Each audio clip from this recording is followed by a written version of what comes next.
successful new addition that the Katiba 2010 delivered.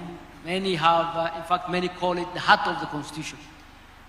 What do you believe devolution has delivered for the people to get that kind of kudos from our people? Okay, thank you so much, Moderator. I must say I congratulate the drafters of this Constitution, and that is why I'm sitting here. It's because of it's the fruits of the Constitution. You can't imagine a girl from a marginalized community sitting as a governor and sitting before a committee of experts. That's a milestone, and that's why I'm saying the Constitution has immense gains compared to the challenges. Devolution is one of the gains of the Constitution, and it has brought governance, and it has promoted equity, inclusion, and also local development. If you look at the county governments, you can see in some areas, after 50 years of independence, they are now taking tap water for the first time since independence. We can see in health, the first years in Mandera was done during devolution. That's progress. Looking at Coast Region, the whole of Coast Region, we only had one facility serving as an ICU center. That is Coast General Hospital. But because of devolution, I have an ICU center in Kwale. We have renal units. I have an oncology center. So devolution has brought a lot of change. It has given people opportunity to participate, to propose what they want. We've given our people the opportunity to decide on what they want the government to do. And that's why we've seen a lot of changes in counties in terms of health, ECDs, like in my county, from 0 ECD to 540 ECD centers, from 0 ECD teachers to around 900 ECD teachers on permanent and pension basis. And this is happening all over the country. In terms of economy, the local economy has grown. Looking at my county, we have over 200 women and youth group companies who are doing business with the county government. It never used to happen. It's happening now. So devolution is a real thing which the Constitution brought to the people of Kenya.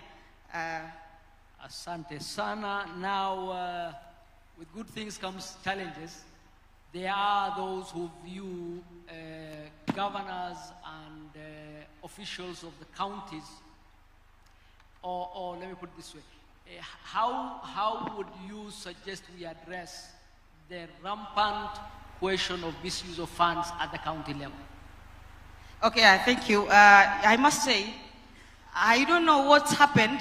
It's like everybody's looking at the county government, and the money is all over the country. But you look at everybody condemning and criticizing county government when it comes to corruption. I want to call upon Kenyans to go and see what is happening in counties. True, the Auditor General does audits of all our books. So when you talk of corruption, unless the Auditor General does not do her work. But because they do audits, where does the corruption come in? So as counties, it's unfortunate that each and every time they talk of governance, they talk about corruption. There's so much, there are a lot of challenges which we are facing as county government, but all in all, counties are doing a lot of work. Thank you very much. And I agree with you, it's because of the transparency. Everybody knows every shilling that comes to the counties. Just like CDF. CDF, for those who have been in employment, will tell you, is one of the most useful use of the shilling. The Kenyan shilling, one of the most useful uses is CDF. But because of its challenges in terms of the Constitution, and because it's so transparent, it attracts a lot of negatives. But so are counties, and I agree. I think that's a good thing. I think it's good to accept that the challenges are there and see how we can address. Let me say that our Katiba came with a lot constitutions are generally about limiting power. They're about limiting the power of the government.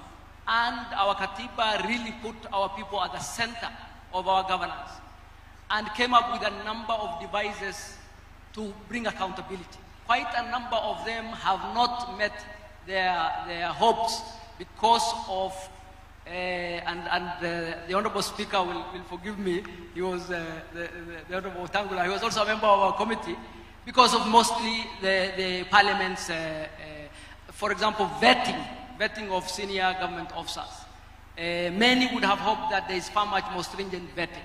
For example, the recall of MPs, essentially in my opinion, between the legislature and the judiciary, it's not possible right now easily to recall MPs. And quite a number of the devices the Constitution has proposed have not really seen the light of day as designed.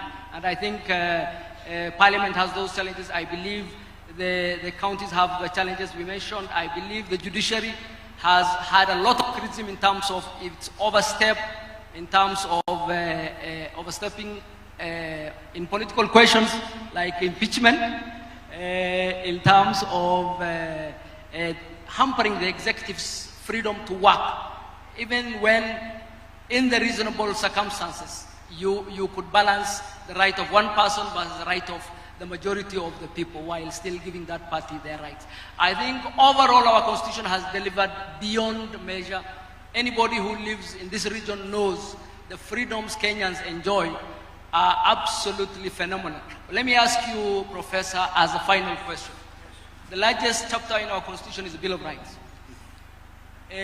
You have just been appointed to a new entity that will right many wrongs.